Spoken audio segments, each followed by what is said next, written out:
Right, zviri same traders. So on this video ndichange ndichitaura about how I identified this entry ndakapinda padenga apa and why ndakazoripinda anditika. Saka kana uri munyowani pa this channel urida kuzongonzwawo few things about forex, please do subscribe, wobaya notification bell so that pandoisa video each and every time receive a notification anditi. Saka tisononoka rege titese timhanye paprogram, right? Saka muri kuona boom 300 H4 anditi ndo time frame andikashandisa kuanalyze. Saka zvakaitika ndezvekuti first thing ndaifanira kuona trend kuti kufamba sei anditi. Ndine trend line rangu iri rapa iri anditika, right? Trend rangu rakanaka rakadai. Ndikuda kuidentify kuti ndione kuti tinowana sei entry panapa anditi, right? Ndagadzira second, right? Ndaisa ma trend lines angu 2 akadai. As you can see kuti takanga tine this first touch, this second touch anditika, right? Ni trend redu. Saka apa ndandashuwa kuti tiri mu uptrend. Since tiri mu uptrend pane concept randoshandisa rinonzi rema strong lows nema weak high anditika, right? Saka zvinoita ndezvinodewo so tine high yedu iri apa anditika. In green weak high. Why kuti weak high yakapwanwa nechi this strong low anditika. Then to pa high ish weak high is strong low, weak high, strong low. Saka kana taona zvinhu zvakadai so we start to trade the trend, kwete kungotrader zvese zvauri kuona, nekuti the moment unotanga kutrader zvese zvauri kuona ka uchaluza mari. Why ndikudaro? Ngatipinde mu smaller time frame anditika. Tichanodive mu H1.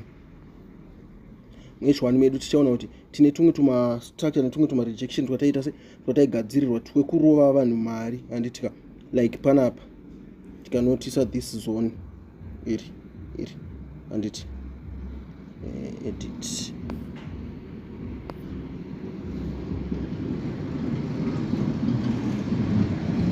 tikanotisa zone redu anditika, right?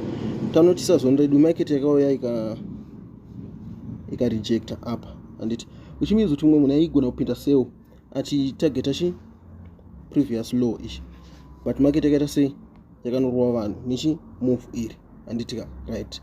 Saka unenge uchitrade against the trend, unotorohwa zvemashuwa anditika. Ndo mets dzaitika. Toya futi panapa apa anomuona market yakaita ngirugadzira ma rejections anditi. Vanhu vachinonopinda market very respect order block iri rapa anoona ndo rakano respectwa apa pa trend line. Pa trend line papo inoita sei? Inoita third touch anditika, right? Tunoona first touch yedu, second, third anditi. Third touch usually is the most powerful touch inokonzeresa move rinenge riri very impulsive move anditi. So zvamuri kuona move iri zvarakabva raita sei, zvarakabva raita anditika. Takarowa impulsive redu kubva apa kunobata takarowa impulsive redu kubva apa kuenda kudenga kwanditika, right? So nezuro manje ndakati ndichi analyze ndakaona kuti parowa fake out ish anditika. Why ndikuti fake out? Market inenge ichida kubata liquidity yevanhu. Saka liquidity chabatwa sei anditi? Patiri kunono break tichibuda kunze anditi, tinodzoka retest apa. Tapinda retest vanhu vachapinda mabai. Vapinda mabai vachadzokerwa ma stop loss avo. Ma stop loss avo ari kupi? Ari mese mu area umu anomuona ndochi mesi dzaitika, right? Saka market yedu chakazondi confirm futi kuti kuti this move redu iratukuona apa iri fake out ine stop point anditika. Ndechekunoda so takanopinda mu smaller time frame. Let's dive into M15 anditika, right? tichaona market yedu kuti yaka create ka flag aka kari apa ka flag kedu aka tine pull anditi totaita this move iri totaita break, saka this becomes our flag ichi i continuation pattern ichi ya move iri. Mutemo wedu unoziva ku forex kuti move kubva apa kunosvika apa anditi ndura to calculate tika break kubva apa kunosvika somewhere uko anditika right. Kana usina kuona usiri kunzwisisa zvandiri kutaura apa unofanira kuzotsvaga video randikaita rekuti how to trade pachi ma flags. So tadaro manje ndakawanda ziva kuti takuda kuno ita kuti vanhu vapinde market yoda ita kuti vanhu vapinde maseo anditiona, saka move parikarowa iri vanhu vakapinda maseo anditi since ndiri kuziva kuti i up trend andakupinda seo anditi ndakadzokera ku time frame kwangu kuhombe uku ndabva ndadzoka kuma basics forex support and resistance anditi ndagaya ma basics angu support and resistance. Ndakanoona previous high yatanga ta breaker zone rachona nderipi ndo iri zone redu rakanaka iri anditika right. Mwari kudenga chichita zvakanaka muzoni mangu umu ndamirira entry kuti ndite sei ndiwane kupinda ndino dive into smaller time frame anditika right. Ndikendimbo delete chinechi since maona zone redu takanoona panapa kuti market yakaita sei anditi ndobva yasoita zvayaita right.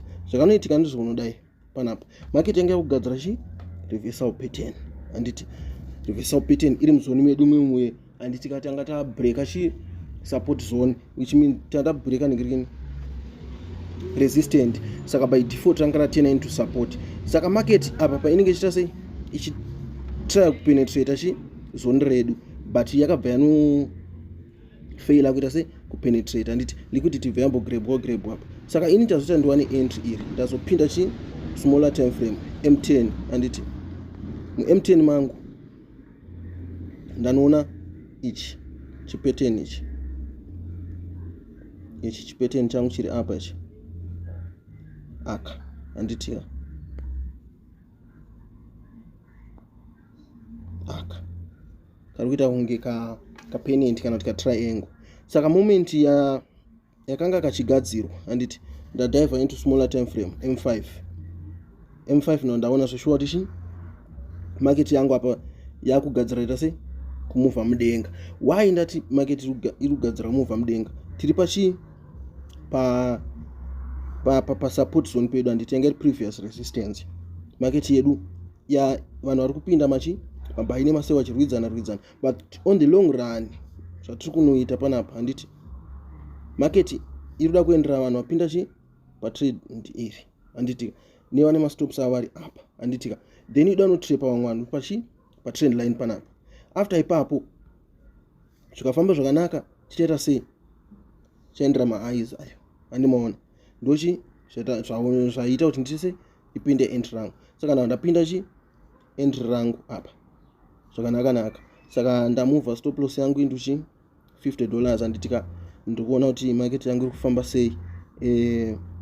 Tikatarisa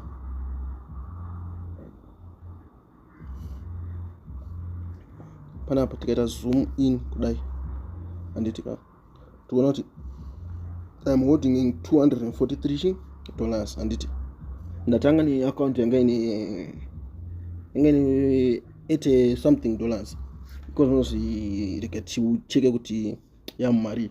Saka ndo zvaita ndite sei ipinde entry. Saka kune vaono video rinobatsirika please do hit the subscribe button mupino mu comment section kana mune zvamuda kubvunza kana zvamuda kunzwisisa anditika tosangana pa next video.